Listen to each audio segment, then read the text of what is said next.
Gaza has been a disaster. Have you seen the pictures of it? Have you been there? It's terrible to live. Who can live like that? And very dangerous. There's shooting all over the place. There's bombing all over the place on both sides. Will, perhaps we'll go through the first one, please. Yes, sir. So earlier today, before the press came in, you signed a commission appointing Chris Wright to be your next Secretary of Energy. We have another commission prepared for your signature, sir. This is Doug Collins to be Secretary of the VA, Doug Collins of Georgia. Two very good men.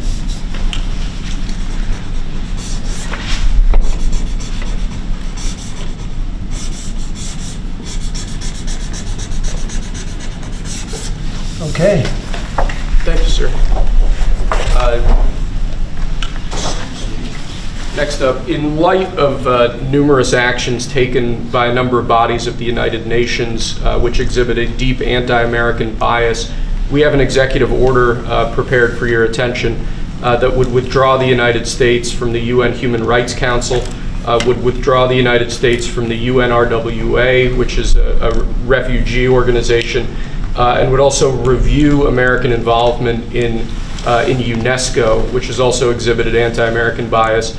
More generally, the executive order calls for a review of American involvement and funding in the UN in light of the wilds that, as you've expressed previously, is deeply unfair to the United States. So I've always felt that the UN has tremendous potential. It's not living up to that potential right now. It really isn't, hasn't for a long time. It has, there are great hopes for it, but it's not being well run, to be honest, and they're not doing the job. A lot of these conflicts that we're working on should be settled, or at least we should have some help in settling them. We never seem to get help. That should be the primary purpose of the UN, the United Nations, and again, it's got great potential, and based on the potential, we'll continue to go along with it, but they got to get their act together.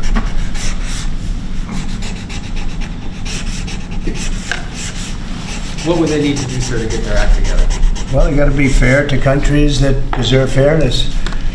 They have some countries, as you know, that are outliers, that are very bad, and they're being almost preferred as countries to those that do their job and are doing a good job, and they have to really, they're going to end up losing, a lot of countries are going to end up losing their credibility like other organizations, and then they're going to be nothing.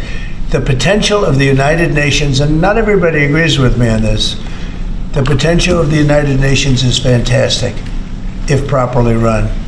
So we'll see what happens. How much money are you willing to take away from them? Well, we're taking away a little bit, but we're not looking to take away money. This is so important that we're really, as you know, the United Nations is largely funded by us. But, and it shouldn't be, it should be funded by everybody, but we're disproportionate, as we always seem to be. But it's something that if it ever lived up to the potential, right now it doesn't have that power. Next, sir, this is a national security presidential memorandum that seeks to impose maximum pressure on the government of the Islamic Republic of Iran. Many of these provisions are similar to actions that your administration took during your first administration. The basic idea here is to have every department and agency, or many departments and agencies in your government attempt to sanction and control Iranian activities, particularly relating to the Iranian nuclear program and the Iranian export of terrorism through support of various proxy groups abroad. And the intent here is to give you all of the possible tools to, I'd say, engage with the Iranian government to ensure that going forward they are less of a malign actor on the world stage. So this is one that I'm torn about. Everybody wants me to sign it. I'll do that. It's very tough on Iran. It's what we had before. We would have never had the problem. You would have never had October 7th. We would have never had the problem had the election gone the different way, which it should have.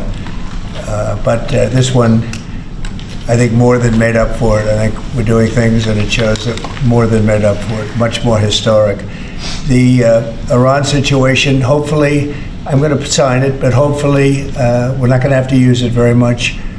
We will see whether or not we can arrange or work out a deal with Iran, and everybody can live together, and maybe that's possible, and maybe it's not possible.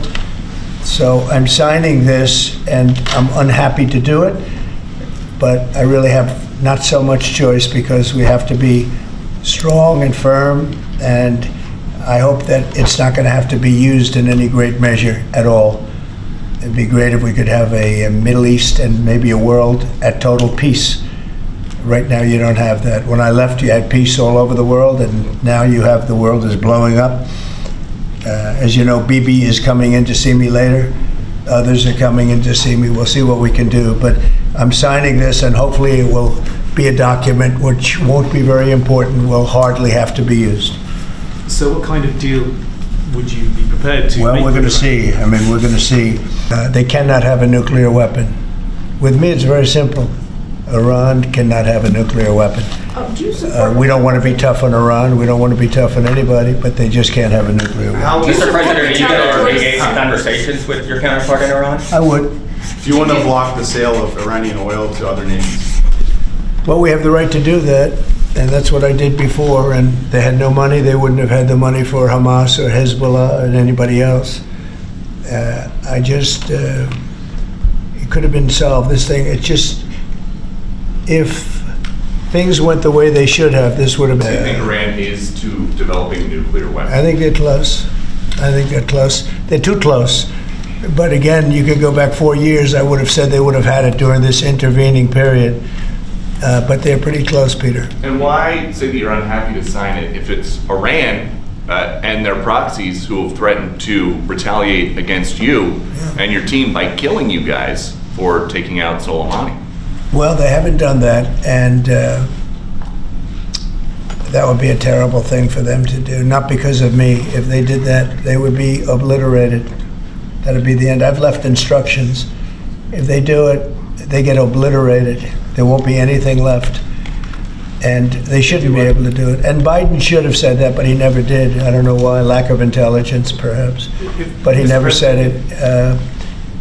If that happens to a leader, or close to a leader, frankly, if you had other people involved also, you would call for total obliteration of a state that did it. That would include Iran.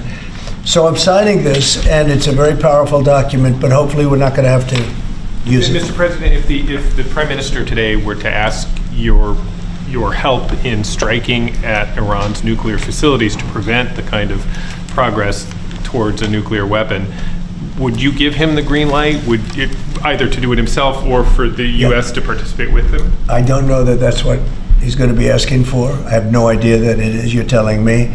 We're going to have a pretty long meeting. We're going to be discussing a lot of things, not only that, but a lot of things. And I'll let you know if the time comes to let you know. But right now, that's not something that I can discuss. Mr. President, when you said if they do it, they get obliterated. Just to be clear, you're talking about if Iran made an attempt on your life. Yeah, that would be called total obliteration. And I can't imagine they do that. It should have been stated by Biden, but he didn't state it because he had no clue, as you know, as everybody knows. What is your vision actually for relationship Do you with have anything Iran? else? No, that's all we have. My vision for For a what? relationship with Iran, and would you? I'd love to have a good relationship with everybody. They can't have a nuclear weapon. That was the only thing that was very important. They can't have a nuclear weapon. Beyond that, it would be very tough if they insist on doing that. They have some of their leadership, I can tell you right now, and maybe you know it, maybe you don't, but there are many people at the top ranks of Iran that do not want to have a nuclear weapon just for that very reason. Mr. President, what's your reaction to China's retaliatory tariffs? It's fine. It's fine. We're going to do very well against China and against everybody else. Right now, they've taken advantage of the Biden administration like I've never seen. I've never seen. The deficit with China is about $1 trillion. Think of it, $1 trillion. They're using our money to build their military. And Biden let that happen. We're taking a lot of fires here. We came back. This is like a different place. The good news is we're doing very well. We're doing well with countries that nobody expected we'd do well with. We are respected again as a nation. maybe at a level that people haven't seen for many, many decades. But when I left, we didn't have any wars.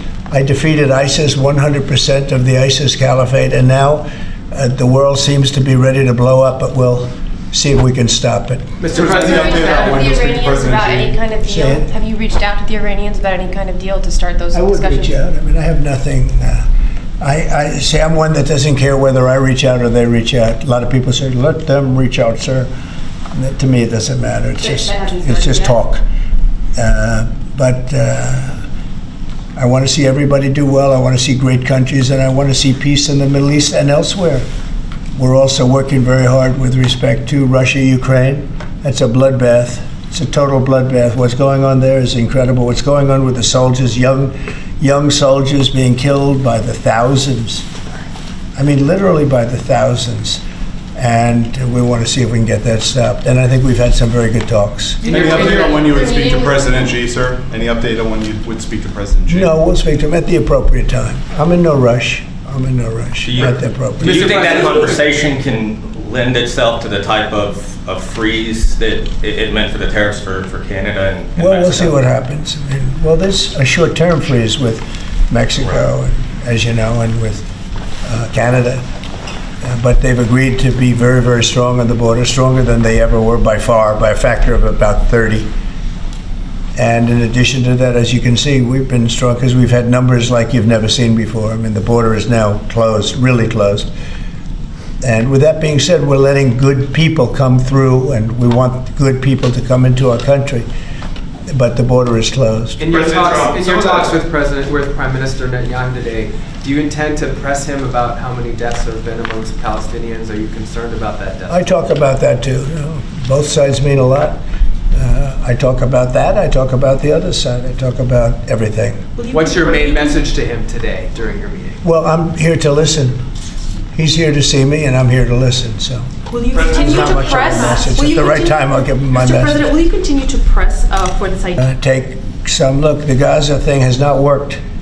It's never worked, and I feel very differently than a lot of people. I think they should get a good, fresh, beautiful piece of land, and we get some people to put up the money to build it and make it nice and make it habitable and enjoyable and Somewhere else. make They it say a they home. don't want to leave, though. Palestinians say they don't want to leave. I don't know how they could want to stay. It's a demolition site. It's a pure demolition site. If we could find the right piece of land or numerous pieces of land and build them some really nice places with plenty of money in the area, that's for sure.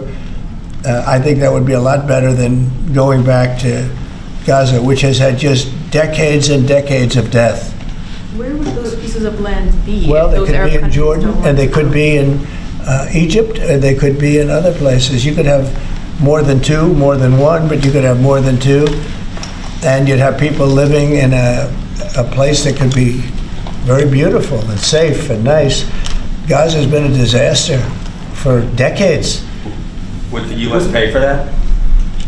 I don't think the UN would pay, but I think there's plenty of people that would in the area. They have a lot of like to see it. I know that Saudi Arabia wants to see peace. I can see that. And many of the countries there, as far as I'm concerned, they all want peace. I think, maybe I'm wrong on this, but I think Iran would like to see peace too. They've had enough. Don't you think they've had enough? But the leaders of Egypt and Jordan have said bluntly they have no interest in doing this. Well, they may have said that, but a lot of people said things to me.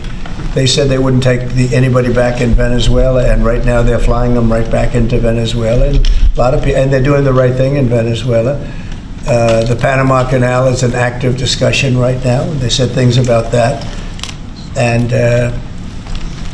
virtually everything that's been said has been incorrectly stated based on the result. Doesn't that amount to forcibly displace, or wouldn't that amount to forcibly displacing those people from Gaza? I don't think so. I think if they had the opportunity, they'd love it. If they had an alternative to Gaza, they have no alternative right now. I mean, they're there because they have no alternative. What do they have? It is a big pile of rubble right now. I mean, have you seen the pictures of it? Have you been there? It's terrible to live. Who can live like that? And very dangerous. There's shooting all over the place. There's bombing all over the place on both sides. Now, I would think if they had an option of moving to either in a large group or various smaller groups and take care of the close to 2 million people, I would think that they would be thrilled to do it. They have no, when you say about the Gaza Strip, they don't have an option. To be clear, you're saying they'd be thrilled. It's very dangerous. They'd be thrilled to leave Gaza. Oh, I think they'd love to leave Gaza if they had an option. Right now, they don't have an option. What are they going to do? They have to go back to Gaza. But what is Gaza? There's practically not a building standing, and they're very dangerous. Those buildings are shifting and they're falling down all over the place, and there's gunfire all over. While the war was ongoing, rather than now when there's a ceasefire? Which is what you're talking about? When it was more dangerous when there were strikes overhead than now. Well, the strikes could start tomorrow. There's not a lot left to strike. Exactly. It's a demolition site. The whole place is demolished. It's unsafe. It's unsanitary.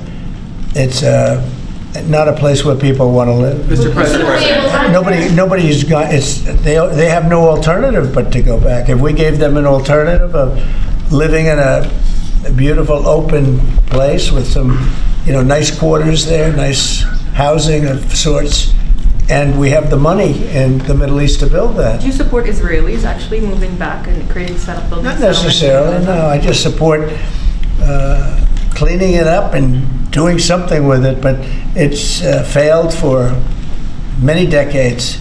And somebody will be sitting here in 10 years or 20 years from now, and they'll be going through the same stuff, the wars. And they've had civilizations on Gaza, many civilizations on Gaza, and they're buried in the sand.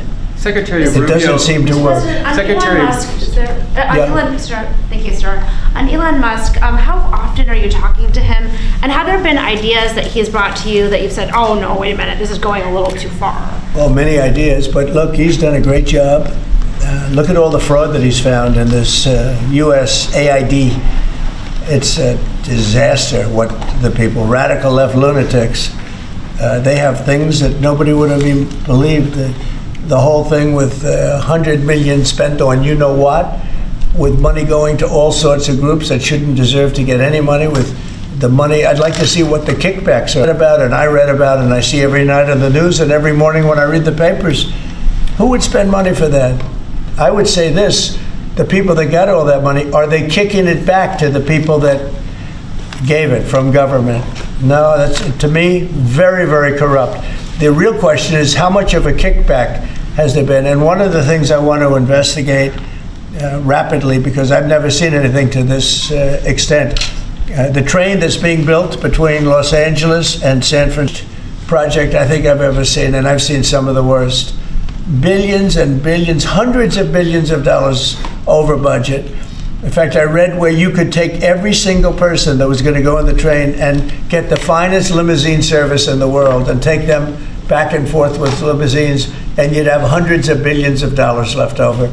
It is the worst thing, and we're going to start an investigation in that, because it's not possible. I built for a living, and I built on time, on budget. It's impossible that something could cost that much. And now it's not even going to San Francisco, and it's not going to Los Angeles. They made it much shorter. So now it's at little places way away from San Francisco and way away from Los Angeles. No, we're going to start a big investigation on that, because I've never seen anything like it. Nobody has ever seen anything like it. The worst overruns that there have ever been in the history of our country. And it wasn't even necessary. I would have said, you don't buy it. You take an airplane. It costs you $2. It costs you nothing. You take an airplane. But this got started, and if you have to, you drive. You can drive. Are there other agencies? They have hundreds of billions of dollars of cost overruns, and it's not even the same project. It's much shorter. It's way outside of San Francisco and way outside of Los Angeles. So we're going to be looking into this. Mr. President, those engineers that Elon Musk has helping him are as young as 19 years old. That's good. They're very smart, though, Peter. They're like you. They're very smart people. Thank you. Have you met any of these guys? No, I haven't seen them. They work actually out of the White House. They're smart people.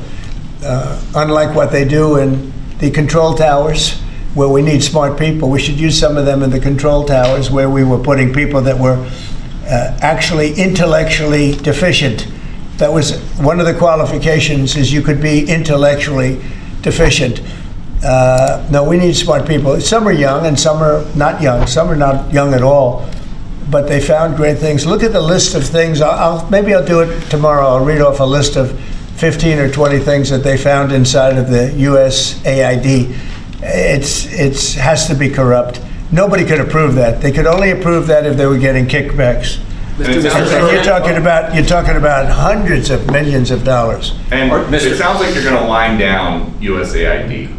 It sounds like it. I mean, I think so. Yeah. So when that happens, which part of the government? Well, I could see Marco Rubio being in charge, State Department, because they're giving money to.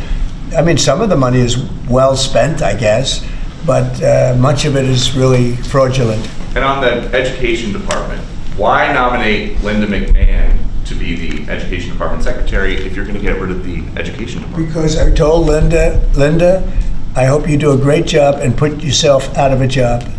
I want her to put herself out of a job. Education Department. So we're ranked number 40 out of 40 schools, right? We're ranked number 1 in cost per pupil. So we spend more per pupil than any other country in the world, and we're ranked at the bottom of the list. We're ranked very badly. And what I want to do is let the states run schools. I believe strongly in school choice, but in addition to that, I want the states to run schools, and I want Linda to put herself out of a job. Do you think that's something you can do with an executive branch of Congress? Yeah, I would like to be able to. Look, if I could give the schools back to Iowa and Idaho and Indiana and all these places that run properly, there's many of them. I think, so if you look at the list, Denmark, Sweden, Norway, believe it or not, China's doing very well on that list, a list of well-educated, where they run their school system well. You have a lot of countries, not surprising names. I think that if you moved our schools into some of these states that are really well-run states, they would be as good as Denmark and Norway and Sweden and some of the other states. And then you'd have the laggards, and you know who they are, I don't have to go to it, but you'd have the laggards, the same laggards that are laggards with everything else, including crime. But even them, you'll break it into systems. As an example, if you went to New York, you go to Westchester County, you go to Dutchess County, you go to Suffolk and Long Island and Nassau and Long Island, you have maybe 6 or 7 locations, and you have New York City, which would include the 5 boroughs. And I think even that would run much better than it does right now. Same thing with Los Angeles or California. You'd have Riverside, you'd break it up into 6 or 7, but most of them would be states, and you'd have one, like in Iowa, you give it to the state of Iowa, you give it to the state of Indiana, these are really well-run states. They don't have debt, they don't have problems, they don't have any crimes, relatively speaking, to speak of.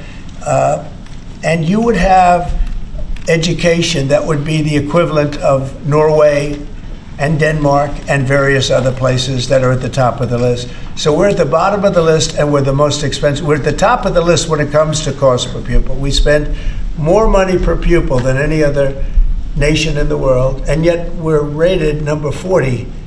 The last ratings came out, you saw them. So they talk about 40 countries, we're rated number 40.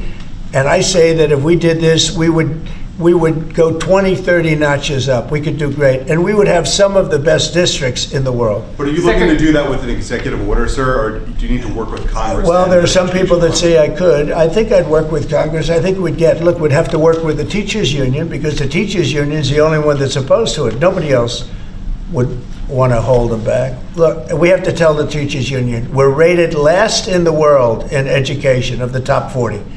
We're rated last. We were 38. Now we're 40. We went to 39, we went to 40, we're 37, but we're at 40 now. The thing just came out. That's under Biden, remember that? Secretary Rubio announced a deal this week that would allow potentially American citizens who are criminals to be put in a different country. Is that something you're looking to do? No, I didn't know that he announced that yet, but if he did, it's fine, yeah. We have hard criminals, horrible people. You see him pushing people into subways. The train is coming last week. Guy walking around and just sees somebody waiting for the train. Train's coming 40 miles an hour, and he gets pushed into the subway. And that happens all the time. These are sick people. If we could get them out of our country, we have other countries that would take them. It's no different than a prison system, except it would be a lot less expensive, and it would be a great deterrent. Send them to other countries. If we could go a step further, in other words, we're talking about getting the criminals out of our country that come in through other countries illegally, right? The illegal migrants, as I call them. Well, we have people that are just as bad as them in our country. If we could get them out, I'd be very happy. El Salvador said that he would wanted you to pay a fee for that. Would you pay that? Well, it's a very small fee compared to what we pay to private prisons. But under what And a authority? very, very small fee. I don't know, we'll have to find that out legally. I'm just saying, if we had the legal right to do it, I would do it in a heartbeat. I don't know if we do or not, we're looking at that right now. But we could make deals where we'd get these animals out of our country. And you know, if you take the shooters, the people that hit old ladies in the back of the head with a baseball bat when they're not looking, that walk down the street, the people that you see it, the people that take out a gun and shoot you for no reason at all. If we could get these animals out of our country and put them in a different country under the supervision of somebody that made a relatively small fee to maintain these people, because you know what? These are criminals. You call them hardened criminals. They've been in jail 40 times. There's one 42 times. And every time the person gets out, it's a he. Every time he gets out, he commits another crime within 24 hours. And it's a heinous crime. It's a rough crime. We don't want these people in our country either. We don't want them in our country. If we had the option to get them out and let them be based in some other country at a fraction of the cost, and frankly, they could keep them, because these people are never going to be any good. That person that has been arrested 42 times or 22 times or 17 times and is all in for manslaughter and everything else, and only gets out because of a very weak judicial system that only goes after people like Trump. They don't go after the criminals. They don't go after people like this. And they laugh at our law. If that took place, you would have a lot less crime automatically. So is there exploring whether they A lot of space to accommodate a lot of people, yeah, so we're going to use it. Can you talk a little bit We more have about it. It's why? already up. We have it for nothing. But we can do less expensive and even more secure.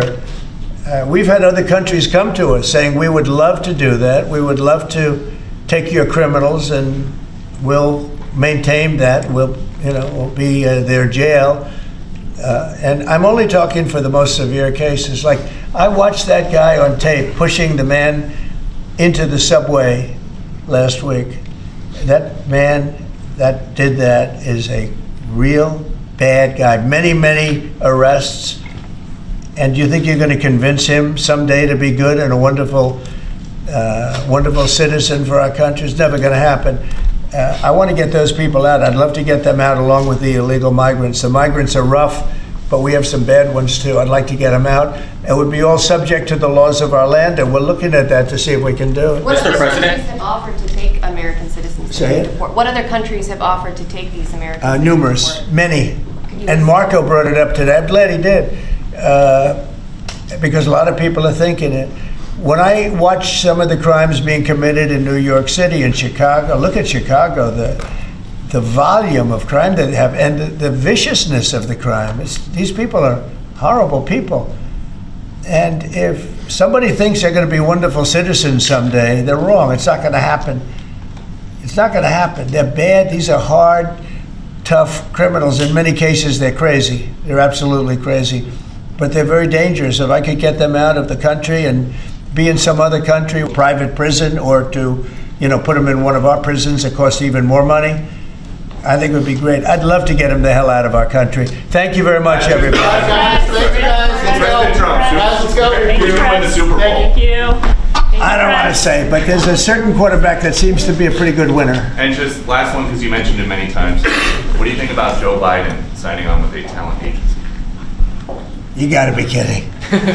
He signed on with a talent agency? He does. He's got some entertainment agents now. I think he's got bigger problems than that. I really do. I think he's got much bigger problems than that, but I wish him well. We inherited a mess. This place is a mess, but it's quickly being solved, the problem. We're going to make America great again. Thank you very much. All right, guys, let's go. Thanks, guys. Thank you.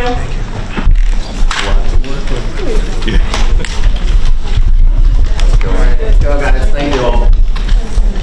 guys.